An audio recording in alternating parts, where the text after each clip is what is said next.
Hello friends, आज हम देखते हैं बीकानेर के भाटी राजवंशों के शासकों का क्रम। सबसे पहले हम देखेंगे 1488 में स्थापना की गई थी राती घाटी नामक स्थान पर राव बीका के द्वारा। राव बीका ने 1465 में गोडम देशर को अपनी राजधानी बनाया था। उसके बाद जो शासक आते हैं लोनकर्ण, इनको कलियुग का कर्ण कहा जाता है। इनके द्वारा लोनकर्ण झील भी बनवाई गई थी। आगे जो शासक आते हैं जेत सिंह। जेत सिंह के द्वारा मालदेव के साथ इनके साथ युद्ध हुआ था 1542 में, पाइपा साहिबा युद्ध। उसके बाद जो शासक हैं कल्याण सिंह। कल्याण सिंह नागौर दरबार में गए थे और मुगलों की अधीनता स्वीकार करने वाले बीकानेर के प्रथम शासक। उसके बाद हम बात करते हैं राय सिंह। राय सिंह एग्जाम की दृष्टि से काफ़ी इंपॉर्टेंट है, तो इनको हम ध्यान रखेंगे। एक तो इन्होंने जूनागढ़ दुर्ग का निर्माण करवाया था 1589 से 94 तक, किनकी देखरेख में? करमचंद पंवार की। उसके बाद हम देखेंगे इन्होंने राय प्रशस्ति लिखवाई थी और जूनागढ़ दुर्ग के जो सूरजपोल पर जयमल मेड़तिया और फतेह सिसोदिया की मूर्तियां भी स्थापित हैं।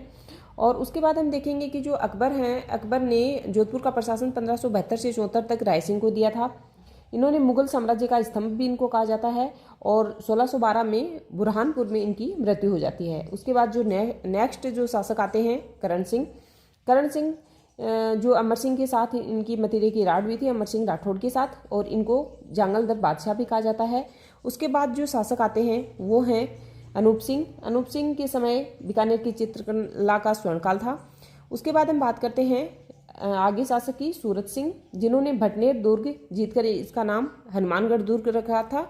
तो ये हमें ध्यान रखना है। सबसे जो मजबूत दुर्ग है वो भटनेर दुर्ग को माना जाता है और इसमें ईंटों का प्रयोग किया गया है। हनुमान जी की मूर्ति रखी गई, इसीलिए इसका नाम बदलकर क्या कर दिया था? हनुमानगढ़ दुर्ग। और यहाँ सबसे इंपॉर्टेंट बात है भटनेर दुर्ग की कि यहाँ हिंदू और मुस्लिम दोनों महिलाओं ने एक साथ जोहर किया था, तो ये हम ध्यान रखेंगे।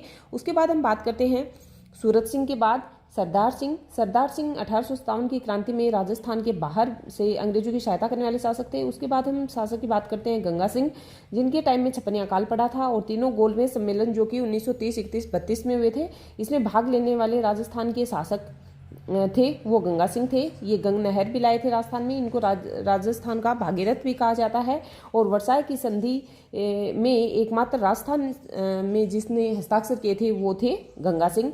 तो ये हम ध्यान रखेंगे। इस तरीके से बीकानेर के जो भाटी राजवंश थे उनके शासकों का क्रम हमें याद रहना चाहिए। क्या कौन कौन? सबसे पहले राव बीका, जिन्होंने 1465 में कोडम देशर को अपनी राजधानी बनाया, और उसके बाद लोनकर्ण, उसके बाद जेत सिंह, कल्याण सिंह, राय सिंह, कर्ण सिंह, अनूप सिंह, सूरत सिंह, सरदार सिंह और गंगा सिंह। वापस एक बार रिवाइज कर लेते हैं। राव बीका, लोनकर्ण, जेत सिंह, कल्याण सिंह, राय सिंह, कर्ण सिंह, अनूप सिंह, सूरत सिंह, सरदार सिंह और Ganga Singh. Okay friends, thanks.